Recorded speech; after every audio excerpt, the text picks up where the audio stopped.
ಒಂದು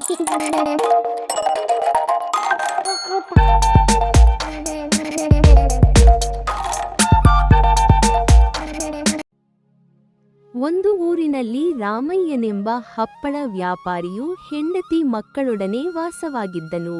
ಅವನ ಹೆಂಡತಿಯು ಅಕ್ಕಿಯಿಂದ ವಿವಿಧ ಬಗೆಯ ಹಪ್ಪಳವನ್ನು ಮನೆಯಲ್ಲಿಯೇ ತಯಾರಿಸುತ್ತಿದ್ದಳು. ರಾಮಯ್ಯನು ಹಪ್ಪಳವನ್ನು ಊರಿನಲ್ಲಿ ಮಾರಿ ಬಂದ ಹಣದಲ್ಲಿ ಜೀವನ ಸಾಗಿಸುತ್ತಿದ್ದರು. ಹಳ್ಳಿಯಾಗಿದ್ದರಿಂದ ವ್ಯಾಪಾರ ಅಷ್ಟೇನೂ ಚೆನ್ನಾಗಿರಲಿಲ್ಲ. ಇವರು ಬಡವರು ಹಾಗೂ ಪ್ರಾಮಾಣಿಕರಾಗಿದ್ದರಿಂದ ಹಪ್ಪಳವನ್ನು ತೆಗೆದುಕೊಂಡವರು ಯಾರೂ ಸರಿಯಾಗಿ ಹಣವನ್ನು ಕೊಡುತ್ತಿರಲಿಲ್ಲ. ನಾಳೆ ಬಾ, ನಾಡಿದ್ದು ಬಾ ಎಂದು ಕಳಿಸುತ್ತಿದ್ದರು. ಇದರಿಂದ ಇವರಿಗೆ ಜೀವನ ಸಾಗಿಸುವುದೇ ಕಷ್ಟವಾಗುತ್ತಿತ್ತು. ಒಂದು ದಿನ ರಾಮಯ್ಯನ ಹೆಂಡತಿ, ನೋಡಿ, ನಾವು ಇದೇ ರೀತಿ ಹಳ್ಳಿಯಲ್ಲಿ ವ್ಯಾಪಾರ ಮಾಡಿದರೆ ಬದುಕುವುದು ಕಷ್ಟವಾಗುತ್ತದೆ ಎಂದಳು. ಏನು ಮಾಡುವುದು ಹೇಳು?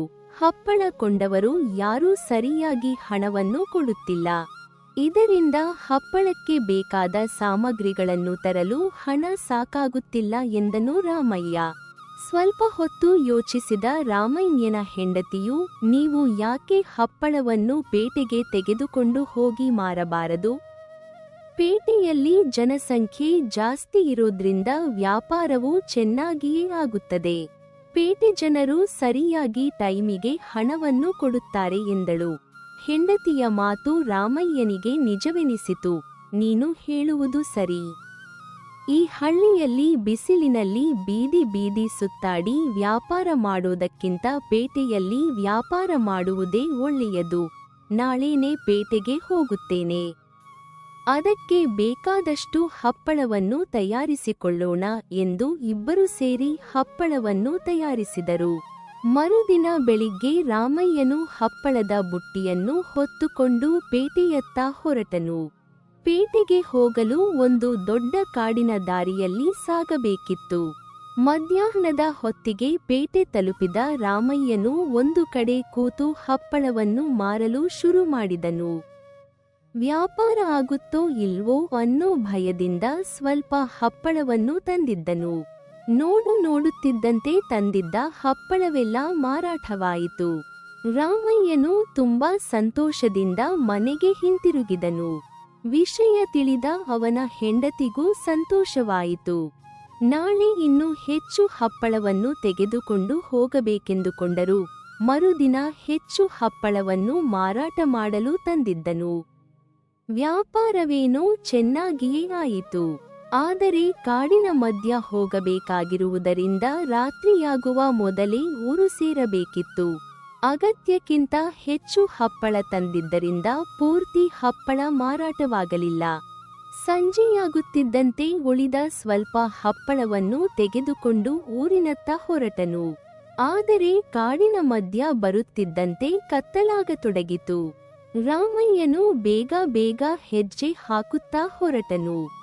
ದುತ್ತೆಂದು ರಾಮಯ್ಯನ ಮುಂದೆ ಒಂದು ರಾಕ್ಷಸ ಪ್ರತ್ಯಕ್ಷವಾಯಿತು. ನಿಲ್ಲು, ಯಾರು ನೀನು? ನನ್ನ ಕಾಡಿನಲ್ಲಿ ಯಾಕೆ ಹೋಗುತ್ತಿದ್ದೀಯಾ? ನನಗೆ ತುಂಬಾ ಹಸಿವಾಗಿದೆ, ನಿನ್ನನ್ನು ತಿಂದು ಬಿಡುತ್ತೇನೆ ಎಂದು ಮುಂದೆ ಬಂದಿತು. ಅಯ್ಯೋ, ದಯವಿಟ್ಟು ನನ್ನ ತಿನ್ನಬೇಡ. ನಾನೊಬ್ಬ ಹಪ್ಪಳ ವ್ಯಾಪಾರಿ, ಪೇಟೆಯಲ್ಲಿ ಹಪ್ಪಳ ಮಾರಿ ಊರಿಗೆ ಹೋಗುತ್ತಿದ್ದೇನೆ. ಬೇಕಾದರೆ ನಿನಗೆ ತಿನ್ನಲು ಹಪ್ಪಳವನ್ನು ಕೊಡುತ್ತೇನೆ, ನನ್ನ ತಿನ್ನಬೇಡ ಎಂದನು. ಹಪ್ಪಳವೇ? ಹಾಗಂದರೇನು? ಬೇಗ ಕೊಡು ಎಂದಿತು.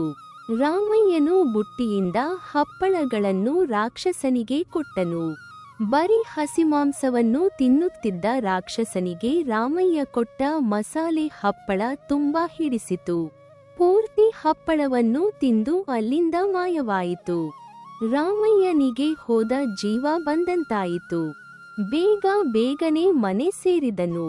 ಹೆಂಡತಿಗೆ ಪೇಟೆಯಲ್ಲಿ ಆದ ವ್ಯಾಪಾರ ಮತ್ತು ದಾರಿಯಲ್ಲಿ ಸಿಕ್ಕ ರಾಕ್ಷಸನ ಬಗ್ಗೆ ಹೇಳಿದನು. ರಾಮಯ್ಯನ ಹೆಂಡತಿ ಭಯಗೊಂಡಳು. ನಾಳೆಯಿಂದ ಸ್ವಲ್ಪವೇ ಹಪ್ಪಳವನ್ನು ತೆಗೆದುಕೊಂಡು ಹೋಗಿ ಸಂಜೆಯಾಗುವುದರೊಳಗೆ ಮನೆಗೆ ಬನ್ನಿ ಎಂದಳು.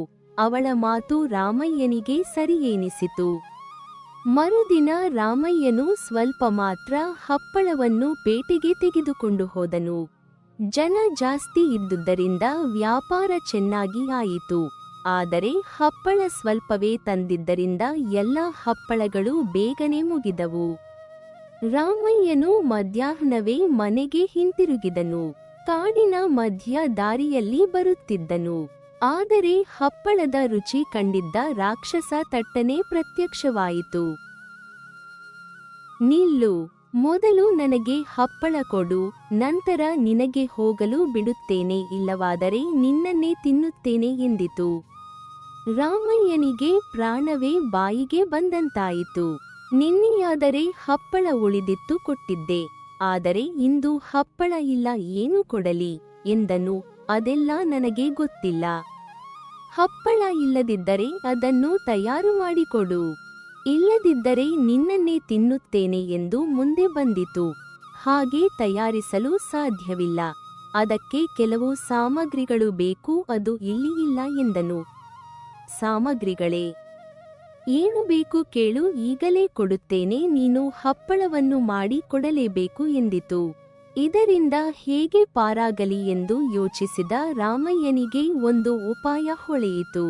ಕೂಡಲೇ, ನಿಲ್ಲು, ನಿನಗೆ ನಾನು ಚಿನ್ನದ ಹಪ್ಪಳವನ್ನು ಮಾಡಿ ಕೊಡುತ್ತೇನೆ, ಅದು ಎಲ್ಲ ಹಪ್ಪಳಕ್ಕಿಂತ ರುಚಿಯಾಗಿರುತ್ತದೆ ಎಂದನು. ಚಿನ್ನದ ಹಪ್ಪಳವೇ? ಸರಿ, ಏನು ಸಾಮಗ್ರಿಗಳು ಬೇಕು ಕೇಳು ಎಂದಿತು. ಕೂಡಲೇ ರಾಮಯ್ಯನು ಒಂದು ಮೂಟೆ ಚಿನ್ನ, ಅಕ್ಕಿ ಹಿಟ್ಟು ಹಾಗೂ ಅರಸಿನದ ಪುಡಿ, ಹೀಗೆ ಹಪ್ಪಳಕ್ಕೆ ಬೇಕಾದ ಪಟ್ಟಿ ಹೇಳಿದನು. ಕೂಡಲೇ ರಾಕ್ಷಸನು ತನ್ನ ಮಂತ್ರಶಕ್ತಿಯಿಂದ ಅದನ್ನೆಲ್ಲ ತರಿಸಿಕೊಟ್ಟಿತು. ಸರಿ, ಹಾಗಾದರೆ ನೀನು ಸ್ವಲ್ಪ ವಿಶ್ರಾಂತಿ ತೆಗೆದುಕೋ, ನಾನು ಹಪ್ಪಳ ತಯಾರು ಮಾಡಿ ನಿನ್ನನ್ನು ಎಬ್ಬಿಸುತ್ತೇನೆ ಎಂದನು. ರಾಕ್ಷಸ ಅಲ್ಲೇ ಮರದ ಬುಡದಲ್ಲಿ ಕುಳಿತಿತು. ರಾಮಯ್ಯನು ಕೂಡಲೇ ಚಿನ್ನದ ಮೂಟೆಯನ್ನು ಬದಿಗಿಟ್ಟನು. ಅಕ್ಕಿ ಹಿಟ್ಟಿನಲ್ಲಿ ಅರಸಿನ ಬೆರೆಸಿ ಚಿನ್ನದ ಬಣ್ಣ ಬರುವಂತೆ ಮಾಡಿದನು. ನಂತರ ಅದಕ್ಕೆ ಮಸಾಲೆ ಬೆರೆಸಿ ಸಾಕಷ್ಟು ಹಪ್ಪಳ ತಯಾರಿಸಿದನು.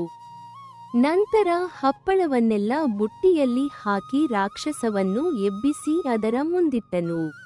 ಗರಿಗರಿಯಾದ ಹಪ್ಪಳವನ್ನು ಬಾಯಿ ಚಪ್ಪರಿಸಿಕೊಂಡು ತಿಂದಿತು. ಪೂರ ಹಪ್ಪಳವನ್ನು ತಿಂದ ಬಳಿಕ ಅದು ಅಲ್ಲಿಂದ ಹೊರಟಿತು. ಕೂಡಲೇ ರಾಮಯ್ಯನು ಚಿನ್ನದ ಮೂಟೆಯನ್ನು ಎತ್ತಿಕೊಂಡು ಮನೆಗೆ ಹೊರಟನು. ಮೂಟೆಯನ್ನು ಕಂಡು ಅವನ ಹೆಂಡತಿಯು ಆಶ್ಚರ್ಯಗೊಂಡಳು. ಏನಿದು ಮೂಟೆ, ಹಪ್ಪಳದ ಬುಟ್ಟಿ ಎಲ್ಲಿ ಎಂದು ಕೇಳಿದಳು. ರಾಮಯ್ಯನು ನಡೆದ ವಿಷಯವನ್ನೆಲ್ಲ ಹೇಳಿದನು. ಕೆಲವು ದಿನಗಳ ನಂತರ ಪೇಟೆಯಲ್ಲಿ ದೊಡ್ಡ ಮನೆ ಮತ್ತು ಒಂದು ಅಂಗಡಿಯನ್ನು ಖರೀದಿಸಿ ಹಪ್ಪಳದ ಕಂಪನಿಯನ್ನೇ ತೆರೆದನು.